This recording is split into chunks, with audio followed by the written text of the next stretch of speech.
He came at 7 in the morning on a Tuesday, alone. No deacon, no wife, no buggy at the end of the lane where the neighbors could see it. He walked in from the road, and he sat down at my kitchen table, and he took off his hat and set it on the wood between us, brim up, the way a man does when he intends to stay a while. My husband was in the far field. He would not be back before noon. The bishop knew that. Everyone in that district knew what hour a man leaves for the far field in October. I was 31 years old. I had been married 11 years. I had 4 children asleep upstairs and a 5th coming that I had not told anyone about yet. And I had done one thing wrong in my whole life, one thing only. I had complained before I go any further. My name is Anna. This is Hannah the Amish girl, and I am one of the older voices on this channel. I grew up Old Order in Lancaster County, and I stayed. I stayed until I was 58. Most of the stories you hear from people like me come from the young ones who left at 22, at 25, before the weight of it settled all the way into the bones. I carried it for 4 decades. If you want the long version of what obedience costs a woman over a whole life, and not just over a season of it, subscribe, tap the like button, and tell me in the comments. How old were you when you first realized there was a sentence you were not allowed to say out loud? I read every one of them. I am slow, but I read every one. Now let me explain what a bishop actually is, because I think most people picture a pastor, a man who preaches on Sunday, shakes hands afterward, goes home to his supper. That is not what a bishop is. In an old order church district, usually 25 to 35 families, everyone within buggy distance of each other, the bishop is not one authority among several. He is the authority, and he is chosen by lot. That means when a bishop is needed, the men nominate candidates. Hymn books are laid out on a table.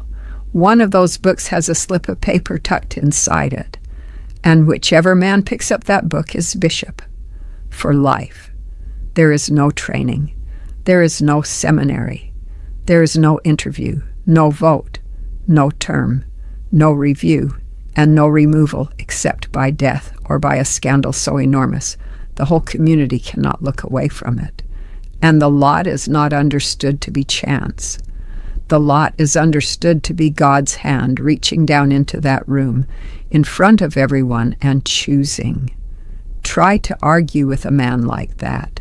Try to say, I think you are wrong about this, to a man that God himself selected in front of your father and your husband and every soul you have ever eaten a meal with.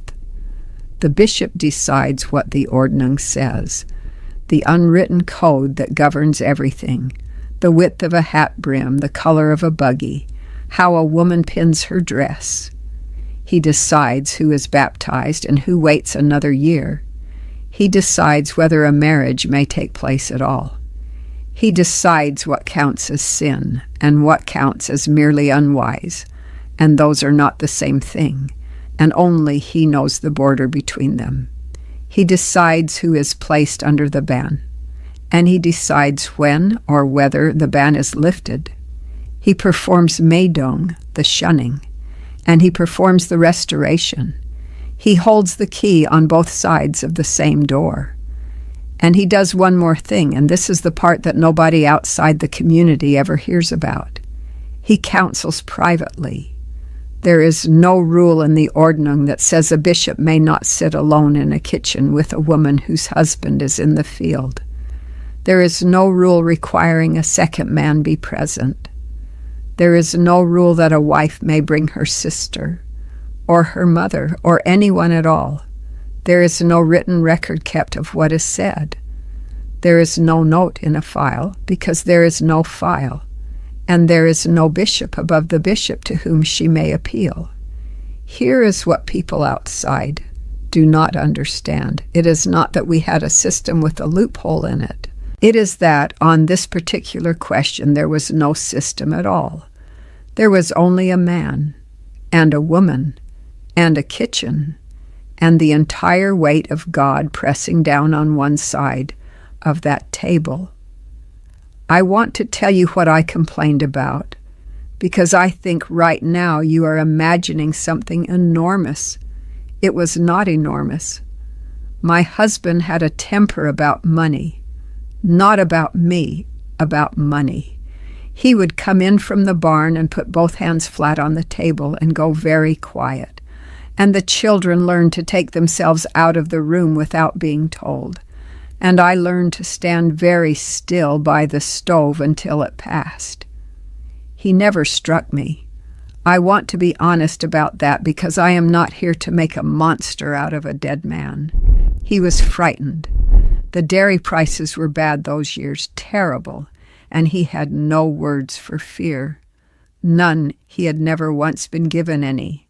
So it came out of him as a silence with an edge on it, night after night, for years. And then one Sunday after church at the meal, I said one sentence to another woman while we were scraping plates into the slop bucket. I said, "There are days I do not want to go home."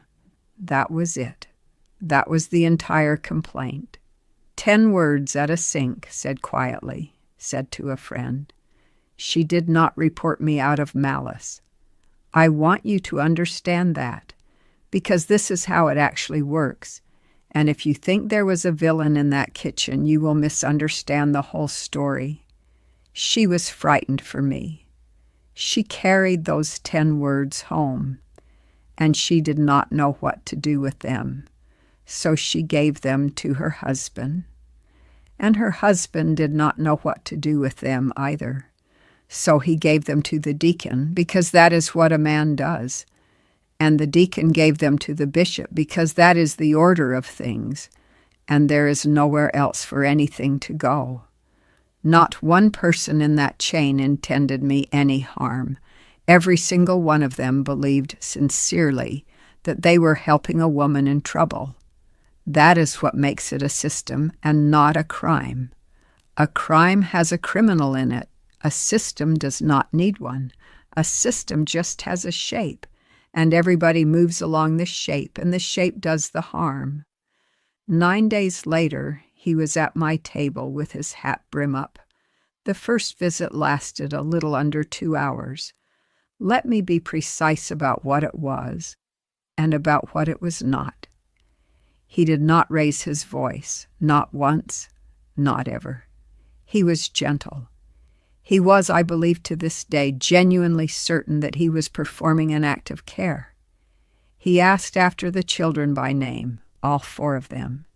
He asked about my mother's hip. He drank the coffee I poured him, and he said it was good coffee, and then he set the cup down on the wood, and he looked at me, and he said, "Anna, there is something you said." And then he waited. That is the whole technique. That is all of it. He did not accuse me of anything. He simply announced that a thing existed, and then he let the silence open up in the middle of my kitchen like a hole in the floorboards. And I filled it. Of course I filled it. I filled it because the silence was unbearable and because I had been taught since I was 3 years old that the correct posture in front of that particular silence is confession. So I told him everything about the money, about the quiet, about standing still by the stove. And he listened. I want to be fair to him. He listened with real attention. He did not interrupt me once. And when I had finished, he sat with it a moment. And then he said the thing I have turned over in my hands nearly every day of my life since. He said, "A wife who is discontented makes a husband hard. You have been given a hard husband because you have not yet learned Gelassenheit. When you learn it, he will soften. This is God's arrangement. You are being taught, and he is being used to teach you. Gelassenheit, yielding, submission. the letting go of the self, the single highest virtue in my world, the word every sermon circles back to, the word carved invisibly over every doorway in that county. He had just told me, kindly, over coffee I had made him, that my husband's temper was my curriculum. And then he told me one more thing. He told me I must not speak of our conversation to my husband because it would shame him, and shaming him would make him harder, and that would be my doing as well. Do you understand what that does? He did not lock a door. He did not raise a hand. He did not break a single rule. He simply arranged the room so that every exit in it led back to me. My discomfort was my failing. Speaking of my discomfort was a further failing. Being heard about it was a failing. And the man explaining this arrangement to me was, in the eyes of every soul I had ever loved on this earth, the mouth of God. I nodded. I said, yes. I said, Denki, thank you. He came back 3 weeks later, also a Tuesday, also 7 a.m, also alone. That second visit was shorter, and it was not gentle in the same way. And he asked me questions about the inside of my marriage that I am not going to repeat into this recording. And I answered every one of them, every one, because he was the bishop, and because I was a woman who had already been told once that her discomfort was pride. I was 31 years old, and I sat at my own kitchen table in my own house, and I answered. What happened over the next 11 Sundays? I cannot carry it in 20 minutes. There are things this recording cannot hold. The names, the counting, the drawer, the dress I kept for 27 years. 3 years ago, I wrote it all down. The book is called The Sundays. The link is in the description and in the pinned comment. I am not going to sugarcoat this next part. There was a woman in the district north of ours. Her name was Barbara. She was older than me, past 50 when I first knew her, and years before she had gone to her own bishop about her husband. Not about a temper, about something worse. I'm not going to put words to it here, and I would ask you not to put them in the comments either. Her bishop counseled her privately as well, and what he told her in the end was that she ought to examine whether her own coldness had provoked it. She stayed. She stayed 30 more years. I sat next to her at a quilting once. She had hands like harness leather, and she never stopped moving them. Not once, not even when she was talking to you, not even when she was looking at you. And without lifting her eyes from her stitching, she said to me, "The trouble with going to the bishop is that afterward you have gone to the bishop." I did not understand her that day. I understand her now. She meant that once you have spoken, the only thing in the world that has actually changed is that now they know. The husband is still in the house. The children still need feeding. The cows still need milking at 4. The community still watches you cross the yard. Nothing has been fixed, nothing at all. But now there is a record of you in the mind of the one man who cannot be appealed, and that record reads, "This one complains." She was not warning me away from cruelty. She was warning me away from hope. She was telling me that hope was the expensive thing, the thing you would be charged for. Now here is where I have to be careful, and I want to be careful because I have watched people take stories like mine and swing them like a hammer and say the Amish are wicked. That is not true, and it is not what I am saying. That same bishop buried my father. He walked 4 miles in January to do it, and he stood in the snow, and he said the words, and his hands were purple with the cold. He gave money out of his own pocket quietly to families in that district who never learned where it came from. And I know that because I helped count it, and I never told a soul. And I am only telling you now because he is dead. When our barn roof went, 40 men were standing on it inside a week. Not one of them was paid. Not one of them was thanked, because thanking would have been strange, because it was simply the thing that you did. I have never in my life since been held by anything the way that community held me. I have never since been so completely certain that if I fell, 40 men would come. And the same structure that put 40 men on my roof put one man at my kitchen table on a Tuesday morning with his hat brim up and not one witness in the world. That is the whole thing. That is the entire thing I want you to take out of this. It was not two systems, a good one and a bad one, running side by side. It was one system. The unquestioned authority that makes a community that's strong is the exact same unquestioned authority that leaves a woman alone in a kitchen with no door in it. You do not get one without the other. They gave us the one, and they never once told us the price of it. I left at 58. My husband had been dead 4 years by then. My children were grown, and most of them still speak to me, which is more than most women in my position can say. And I will not pretend for 1 second that it is anything other than luck. The shunning came anyway. Letters returned unopened. The telephone ringing into a house where I knew exactly which chair my sister was sitting in while it rang. My grandchildren, children I had held, children I had fed, given a version of me that I would not recognize if I met her on the road. I went to a counselor in my 60s. I understand that is a strange thing for a woman like me to do. She was very young. She had a plant on the windowsill that she was slowly killing, and I liked her for that.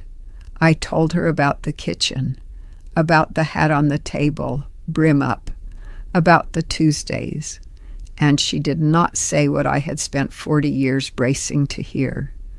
She did not tell me he was a bad man, and she did not tell me I should have been braver.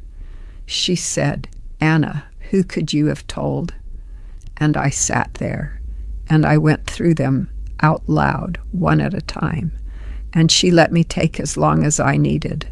My husband, no, I was forbidden. My mother, she would have sent me back to the bishop and told me to pray on the way. My sister, the same. The deacon answers to the bishop. Another bishop. There is no other bishop. There is only ever the one. The police. The police are the English, and going to the English is the one unforgivable thing. And they would have shunned me for the going, not him for the doing. I got to the end of that list, and there was nobody standing on it. And she said very quietly, "Then it was not a failure of nerve. There was no door. You did not fail to walk through a door that was never built." 40 years. 40 years I had gone to sleep believing I was a coward. I want to name the thing plainly now because I have had a very long time to find the words for it, and I have very little time left to spend on softness. They did not need to hurt us. That is what I need you to hear. Not one rule had to be broken.